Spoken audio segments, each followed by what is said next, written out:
ជំរាបសួរប្រិយមិត្តទូរទស្សនិកជនឥឡូវនេះក្រុមការងារអមរយ5បានជួបជាមួយនឹងបេក្ខជនដែលអញ្ជើញចូលរួមប្រកួតវគ្គផ្ដាច់ប្រចាំប្រទេសកម្ពុជាដែលគាត់អញ្ជើញចូលរួមទូទាំង24ខេត្តក្រុងប្រចាំប្រទេសកម្ពុជា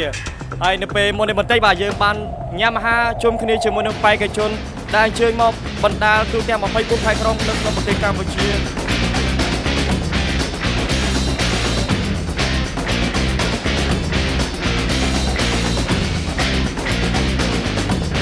ឥឡូវនេះសូមជួបជាមួយនឹងចំណាប់អារម្មណ៍របស់បេក្ខជនបន្តិចមើលបាទជំរាបសួរបងប្រុសបាទបងអញ្ជើញមកពីខេត្តណាដែរកំពង់សោមក្រុងប្រសិទ្ធអនុបាទបងគឺជាបេក្ខជនលេខ1តម្ងន់អ្វីដែរបាទតម្ងន់កណ្ដាលបាទមិនបាច់សួរទេដល់តម្ងន់ធ្ងន់ណាបងប្អូនបាទបងអញ្ជើញមកពីខេត្តណាដែរខេត្តកណ្ដាលមកបាទបងគឺជាបាទបេក្ខជនលេខ1តម្ងន់អ្វីដែរបាទបេក្ខជនតម្ងន់ស្រាលតម្ងន់ស្រាលបងអញ្ជើញមកពីខេត្តណាដែរខ្ញុំមកខេត្តបៃលិនមិនទុកចិត្តទេព្រោះមានបងគីឡូធ្ងន់ជាងខ្ញុំទៀតមានអ្នកខ្លាំងច្រើនអញ្ចឹងសង្ឃឹមតិចដែរខ្ញុំវឹកហាត់ដៃច្រើនដែរអវងបាទអវង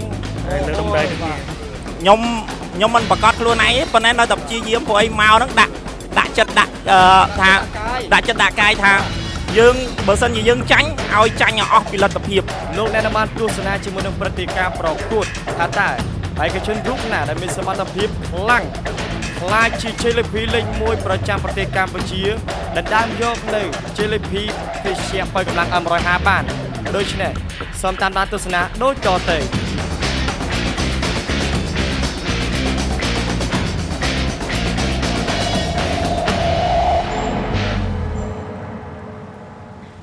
បាទគឺជាការប្រកួតកាច់ដៃដណ្ដើមពានរង្វាន់ M150 ប្រចាំឆ្នាំ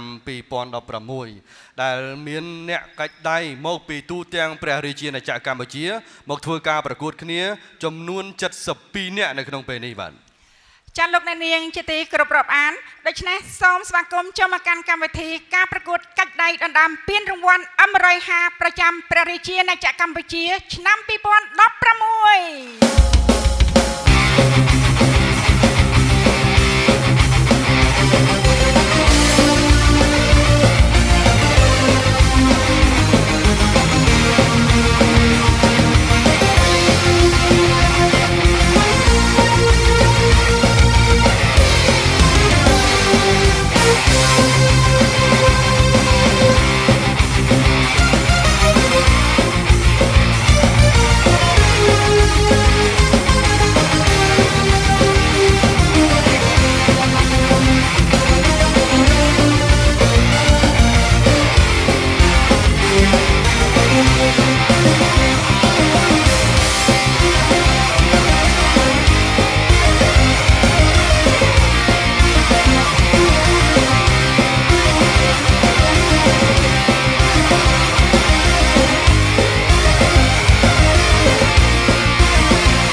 ដល់ការប្រកួតក៏សូមជម្រាបលក្ខខណ្ឌតិកម្ដងទៀតជូនលោកអ្នកហាមធ្លាក់កែងដៃពីប៉ង ចា ហាមហើបជើងពីហើបកែងសិនហើបកែងពីទំនាស់កែងសិនតោះមកហាមហើបជើងផុតពីប្រកួតបាទតែកណាហើប ចេះបានហើបចេះបាន តែហើបផុតអត់បានទេបាទហើយហាមយកជើងជ្រែងទៅនឹងគែមតុក ត្រែងតុក បាទជើងមួយខាងក៏ដោយឬក៏ជើងពីរខាងក៏ដោយបាទហើយហាមយកដងខ្លួនទៅទប់នឹងតុកប្រកួតផងអញ្ចឹងក៏ហាមដូចគ្នាហើយហាមយកដៃឆ្វេងហ្នឹងដល់ពេលដែលកាន់ដងដែកហើយហាមយកគៀបនឹងគែមតុកណា កែងតុកឲ្យហើបទៀតចា มันមានសិទ្ធិតវ៉ាទេនៅក្នុងកំឡុងពេលប្រកួតប៉ុន្តែអាចតវ៉ានៅមុនពេលប្រកួតបានថាវាមានខុសបច្ចេកទេសអីត្រង់ណានៅពេលដែលធ្វើការចាប់ដៃគ្នាមុននឹងកាច់មានអ្វីដែលពិសេសទៀតគឺក្នុងមួយប្រកួតមាន3ទឹក 3ទឹកចា បាទក្នុងមួយទឹកមាន1នាទីបើស្មើគ្នា1នាទីដូរមិនស្មើបើឈ្នះចាញ់បើឈ្នះចាញ់គឺដូរកន្លែងគ្នាប្រកួតហើយឈ្នះចាញ់លើកទី2 ចប់ការប្រកួតចាសម្រាប់កីឡាកររូបហ្នឹងចាអញ្ ចឹងប្រកួតទី3មិនអាចកើតឡើងលុះត្រាតែឈ្នះពីប្រកួតជាប់គ្នាបាទ ដូច្នេះដើម្បីកុំឲ្យប្រិមិត្តទស្សនិកជនរន្ទឹងចាំយូរសូមជួបជាមួយនឹងកីឡាករគូទី1ក្នុងវគ្គ8នាក់ចុងក្រោយ ផែនគីណាល់ប្រកួតជាមួយជាតូម៉ូសូមបញ្ជាក់ជាថ្មីថាគូនេះផែនគីណាល់បង្គោលខៀវជាកីឡាករមកពីខេត្តបន្ទាយមានជ័យរីឯបង្គោលក្រហមជាតូម៉ូមកពីខេត្តស្វាយរៀង 1 2 3 ចាប់ផ្ដើមភ្លាមគឺផែនគីណាល់ធ្វើការគ្របសង្កត់ភ្លាមតាមរយៈការប្រឹងកាច់មែនទែនជាតូម៉ូប្រឹងទប់ទល់ជាតូម៉ូខ្លាចជាគូទប់ទល់ត្រេតទៅតិចទៀតហើយ នៅតែខៀវតែដែលអីយ៉ាខាងក្រហមប្រឹងខ្លាំងណាស់មួយនៅទៀតក្រហមបោះមុតមែនតើអីយ៉ាក្រហមនៅតែប្រឹងទប់ទល់ខៀវប្រឹងសកាត់អើយចាប់ហើយ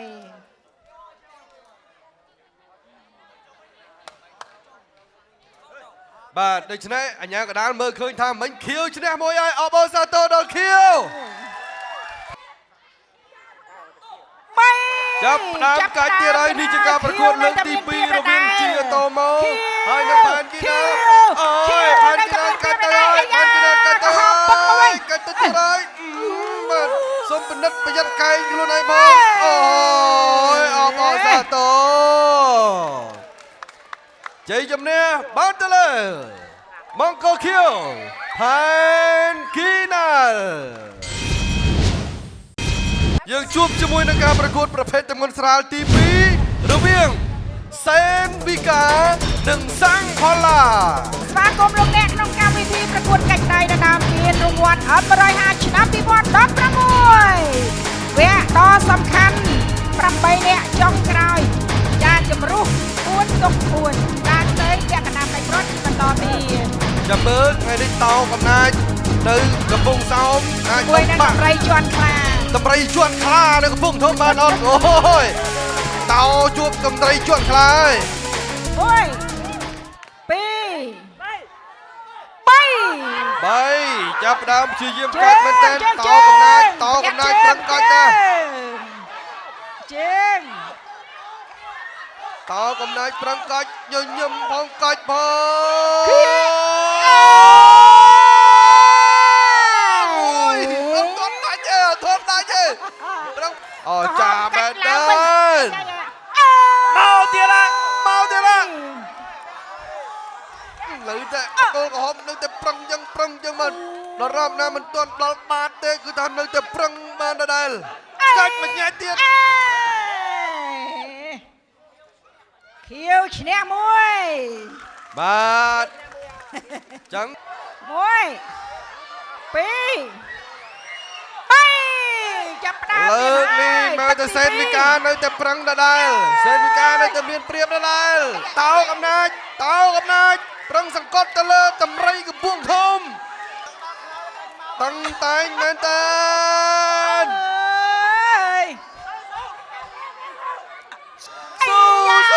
ខៀវកាច់ទៅមកពុកទៀតហើយ សាទរជ័យជំនះបានទៅលើបង្គោលខៀវតោកំណាច ទាំង សេនវីកាគូទី3រវាងអាត្នោតឥតតង់ប្រកួតជាមួយនឹង Light Naro លោកឥតតង់បានហៅអាត្នោតប្រកួតជាមួយមកពីរីត្រីមនៅវិញបាទទីឯបង្គោលក្រហមគឺ Light Naro មកពីខេត្តពោធិ៍សាត់បាទសាច់ដុំធំដូចគ្នាចាប់ផ្ដើមកាច់ហើយនៅនឹងពឺតកម្លាំងនៅត្រង់រៀងខ្លួនអត់តង់ទាញមកអញញឹមហើយអញញឹម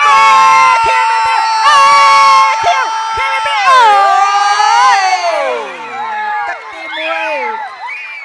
អាត្នោតឈ្នះ ប្រងព្រៀបចំហឲ្យបានស្រួល 2 អូ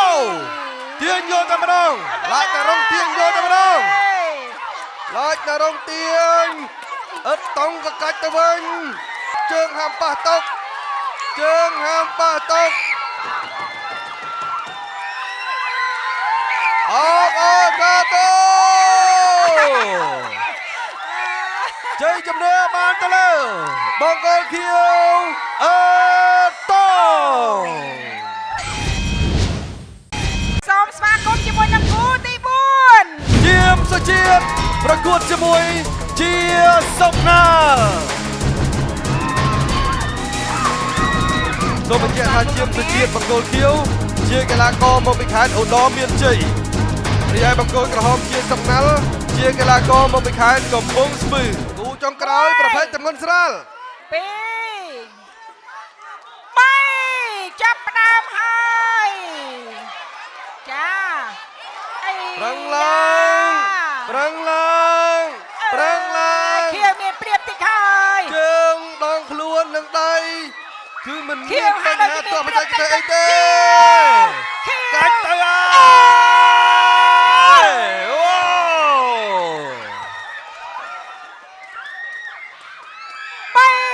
3ចាប់ផ្ដើមទៀតហើយទឹកទី2ទឹកទី2ចាប់ផ្ដើម ពឺកាច់ជាសុកណាល់ពុតមកវិញជាសុកណាល់ពុតមកវិញទៀតតែជាពឺកាច់សង្កត់សង្កត់ពងតែមានព្រៀបគឺខៀវ ពឺតាមទៀតមកវិញ ពឺតាមទៀតជាសុកណាល់ប្រឹងមើលមកវិញ ប្រឹងលើកទៅវិញប្រឹងមានព្រៀប អូយប្រឹងតាមទៀតជ័យជំនះបានទៅលើបង្គោលខៀវជាមសុជាតិ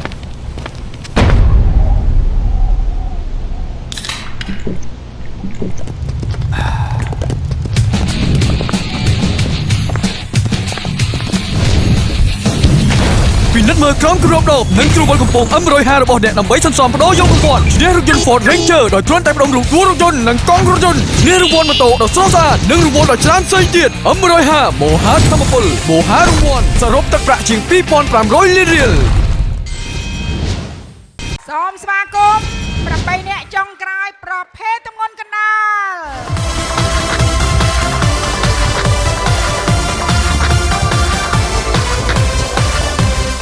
គូទី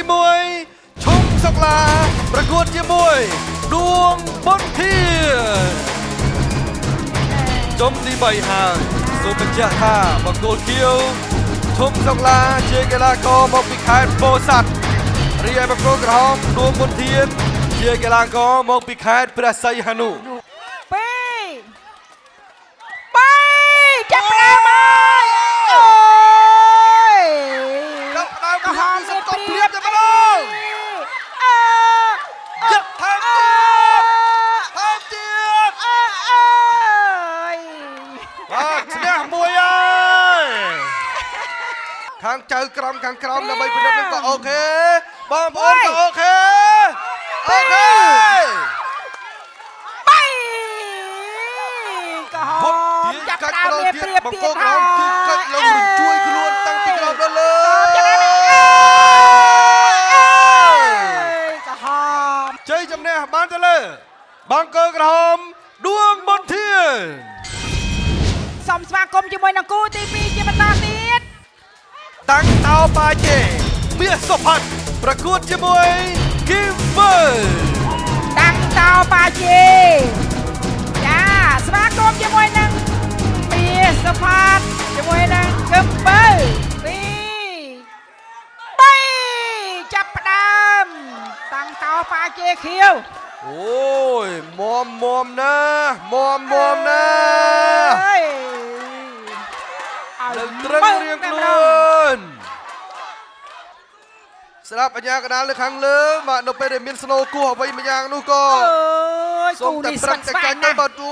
យប្រទេសបតុងគ្នាតឹងតែងមែនទេ ចាហៀវ ជ័យជំនះ អត់មា លើ ន ក កំហុស ទី ជើងចា 1បានទៅលើតាំងតោបាជេមាសសុផាត់បាទដោយសារតែការប្រមានពីអាញាកដាលមួយជើងទៅជ្រែកប៉ះជាមួយតក2ដង ចា បាទចង់សូមបងប្រយ័ត្ន 2 3ចាប់ផ្ដើមទឹកទី2អាយ៉ាគូនេះពិតជាកម្លាំងខ្លាំងអស្ចារ្យអើយ បាទប្រឹង រៀ ពេ ខ្លួន ញមួយចំហខ្លួនសម្រាប់បង្គោលក្រហមអូយទាញរលាស់មិនទៅទេបាទមុំខ្លាំងណាស់មុំខ្លាំងណាស់មុំទាំងសងខាងអូមើលឃើញឈ្នះចាញ់ហើយបាទជ័យជំនះបានទៅលើបង្គោលខៀវមាសសុផាត់តាំងតោបាជេ បងអូនមានកំហុសតែជើងចាជើងរបស់បងអូនកីឡាករគូទី3 គង់ពូជប្រកួតជាមួយឆាំគីមហូ ចាស្វាគមន៍ទាំងអស់គ្នាជាមួយនឹងកំបោចនិងឆាំកឹមហុង សូមបញ្ជាក់ថាគង់ពូជគឺបង្គោលខៀវជាកីឡាករមកពីខេត្តមណ្ឌលគិរីបង្គោលក្រហមគឺឆាំគីមហុងជាកីឡាករមកពីខេត្តកំពង់ស្ពឺ 2 3ចាប់ផ្ដើមក្នុងទឹកទី1នៅឡើយទេទឹកទី1គូនេះពិតជាប្រៀបប្រហាក់ប្រហែលគ្នា ដងខ្លួនកុំទៅប៉ះនឹងទឹកឲ្យសោះ អើយ ពុតមកហើយអូកែងត្រៀមកែងបាទដូរទីតាំងទឹកទី1គឺបង្គោលក្រហមជាអ្នកឈ្នះវគ្គ8អ្នកចុងក្រោយប្រភេទទម្ងន់កណ្ដាលទឹកទី2 3ចាប់ផ្ដើមទឹកទី2តែទឹកទី1ក៏ហមណាស់បានជ័យជំនះ មើលទៅនឹងល្អណាស់បង្គោលខៀវដូចជាចង់កាច់ត្រេតទៅបន្តិចផងបង្គោលខៀវជាយាមកាច់តម្រេតទៅបន្តិចទៀតជាយាមកាច់តម្រេតទៅបន្តិចទៀតដើម្បីរកឱកាសនៅក្នុងទឹកទី3កាច់ទៅបានតិចទៀតហើយបង្គោលក្រហមក៏ខំថ្មីងងើបមកវិញវ៉ូ អាយ៉ា នៅត្រង់ស្មារតីដល់ហើយ អើយក្រហមហាក់ដូចជាមានព្រៀបតាខៀវនៅតែខំប្រឹងប្រែងនៅឡើយ ទាញទៅវិញម្ដងទៀតពីខាងបង្គោលខៀវបង្គោលក្រហមក៏ព្យាយាមសកាត់មកវិញព្យាយាមសកាត់មកវិញព្យាយាមសកាត់មកវិញវ៉ូហ៊ូជ័យជំនះបានទៅលើឆាំគីម៉ុងមកពីកំពង់ស្ពឺនេះ ស្វាគមន៍ជាមួយនឹងគូចុងក្រោយប្រភេទទម្ងន់កណ្ដាល ពៅសំណាងប្រកួតជាមួយមាសសុវណ្ណ សូមស្វាគមន៍ទាំងអស់គ្នាជាមួយនឹងកីឡាករបើសំណាងនិងមាសសុវណ្ណ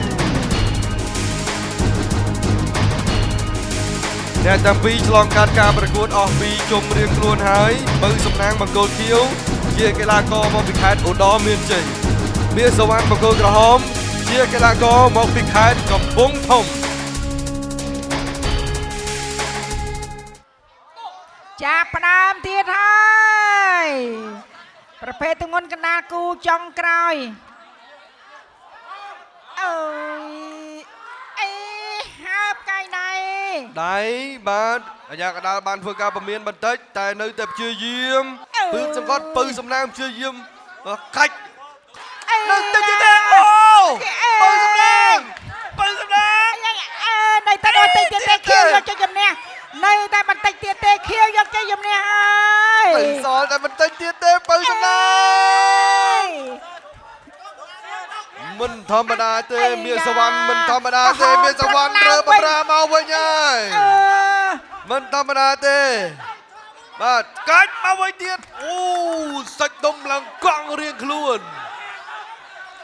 អូយដល់ម៉ោង1នាទី ចប់ទឹកទី1គឺខៀវជាអ្នកឈ្នះពៅសំឡាងជាអ្នកឈ្នះបាទ 3ទឹកទី2 នេះជាការប្រកួតនៅក្នុងទឹកទី2ជាការប្រកួតនៅក្នុងទឹកទី2នៅត្រង់រៀងខ្លួនប្រឹងទប់បាទមានអ្នកសញ្ញោប្រាប់ថាប្រឹងទប់សិនទៅតែខៀវមិនទប់ទេខៀវសង្កត់ទៅហើយខៀវសង្កត់ទៅហើយ អូយពៅសំណាង ជ័យជំនះបានទៅលើបង្គោលខៀវពៅសំណាង ស្វាគមន៍ជាមួយនឹងការប្រកួត8នាក់ចុងក្រោយលើប្រភេទទម្ងន់ចាប់ពី71ឡើងទៅដែលហៅថាទម្ងន់យក្ស ទម្ងន់យក្សទាំងអស់គ្នាបាទ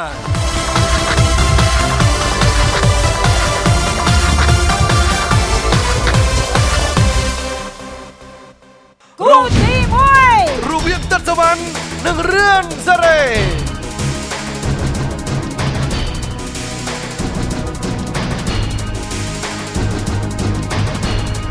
បាទសូមបញ្ជាក់ថាបង្គោលខៀវទឹកសវណ្ណជាកីឡាករមកពីខេត្តស្ទឹងត្រែងហើយបង្គោលក្រហមរឿនសេរីជាកីឡាករមកពីខេត្តកណ្ដាល 1 2 3ចាប់ផ្ដើមហើយ គ្រាន់តែចាប់ផ្ដើមភ្លាមគឺខាងបង្គោលខៀវបាទព្យាយាមពឺតយកមកអស់ដៃតែម្ដងបង្គោលខៀវកីឡាករទឹកសវណ្ណព្យាយាមប្រឹងតែក្រហមកាច់ទៅវិញហើយអូក្រហមកាច់ទៅវិញបាទសង្ងំមកផ្លែក្រហមកាច់ទៅវិញមកភ្លាមរហូតដល់បានឈ្នះតែម្ដងប្រភេទទម្ងន់ធ្ងន់គូទី1ទឹកទី2ត្រៀម 3ទឹកទី2តើអ្នកណាទៅតាមបានជ័យជំនះព្រោះថាការទឹកពីទី1ក្រហមឈ្នះម្ដងហើយ បាទ អើយមកវិញហើយ លើកនេះបង្គោលក្រហមដូចជាចង់ធ្ងន់ធ្ងរហើយបង្គោលខៀវព្យាយាមសង្កត់តែក្រហមចាប់ផ្ដើមប្រឹងឡើងវិញអូយប្រឹងទៀតអូយ ខៀវ មិន កំ ទៅ ពុងតែ ទេ ប្រឹងមកទួមអា អើយអីយ៉ា ព្យាយាមទៀតដើម្បីទៅទឹកទី3ព្យាយាមទៀតដើម្បីទៅទឹកទី3អូអញ្ញាកដាលគូហើយបងកូនខៀវឈ្នះតែម្ដងបាទ ត្រៀមទឹកចុងក្រោយទឹកសវណ្ណរឿនសារ៉េនចាប់ផ្ដើមហើយ សូមប្រយ័ត្នលើបច្ចេកទេសអូសង្កត់ទៅហើយវ៉ាវឈ្នះដោយបច្ចេកទេសកាច់បំបាក់តែម្ដងជ័យជំនះបានទៅលើបង្គោលក្រហមរឿនសារ៉េបន្តទៅមួយទៀតក៏សូមជួបជាមួយនឹងលឹមលាក់និងហេងវុធី ស្វាគមន៍លឹមលាក់ហេងវុធី បង្គោលខៀវលឹមលាក់ជាកីឡាករមកពីខេត្តក្រចេះរីឯបង្គោលក្រហមហេងវុធីជាកីឡាករនៅរាជធានីភ្នំពេញបាទបង្គោលក្រហមទាំងពេញ 1 2 3លំលាក់ហេងវុធី កំហុសមួយហើយតែនៅតែប្រឹងកាច់ដដែលឈ្នះតែម្ដងអូ ប្រមាណតា ទឹកទី1 1 2 3ទឹកទី2ហេងវុធីបង្គោលក្រហមអូ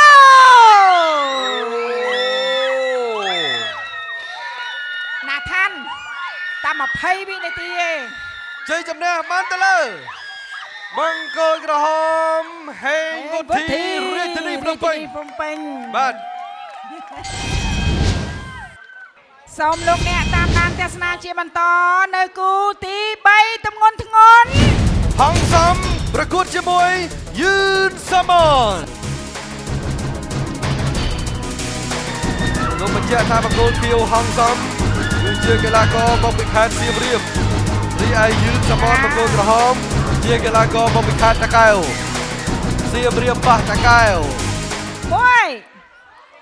2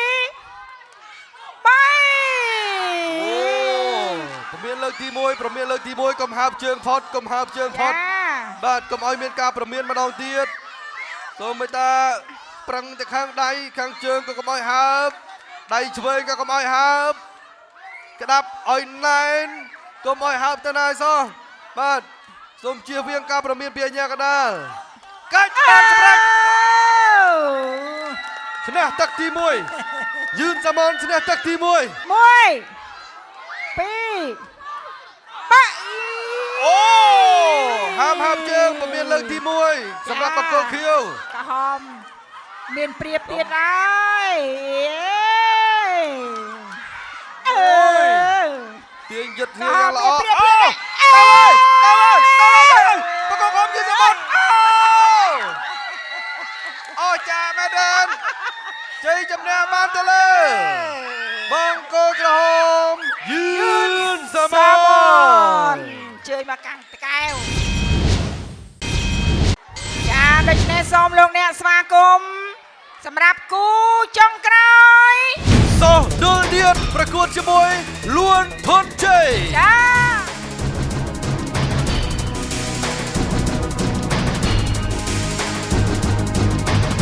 ទេខ្ញុំលើធ្លាប់សភាគាត់ដូចចង់ភៅ 2 3 ចាប់ផ្ដើមហើយទឹកទី1យ៉ាក្រហម អ្នកនៅមាត់សមុទ្រដូចគ្នាឥ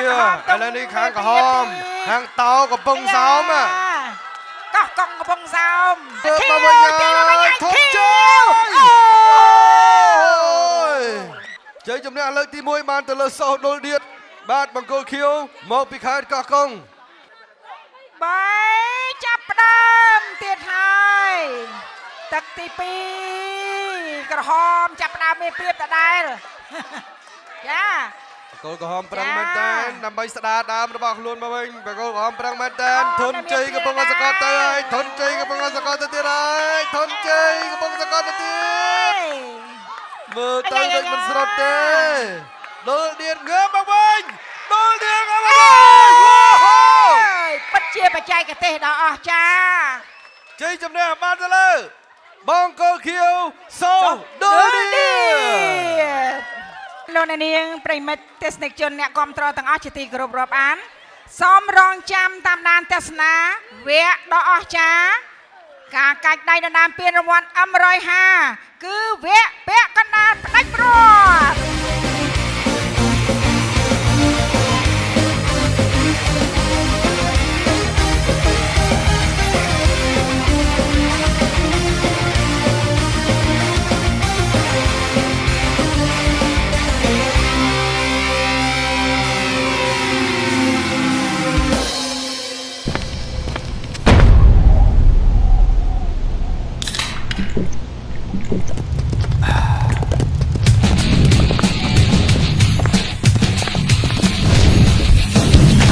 ពិនិត្យមើលក្រុមគ្រាប់ដប់និងទ្រូបល់កំពង់ M150 របស់អ្នកដើម្បីសន្សំបដូរយករង្វាន់ឈ្នះរថយន្ត Ford Ranger ដោយគ្រាន់តែបដិងរូបតួរថយន្តនិងកង់រថយន្តឈ្នះរង្វាន់ម៉ូតូដ៏ស្រស់ស្អាតនិងរង្វាន់ដ៏ច្រើនផ្សេងទៀត M150 មហាធម្មពលមហារង្វាន់សរុបទឹកប្រាក់ជាង 2,500 លានរៀល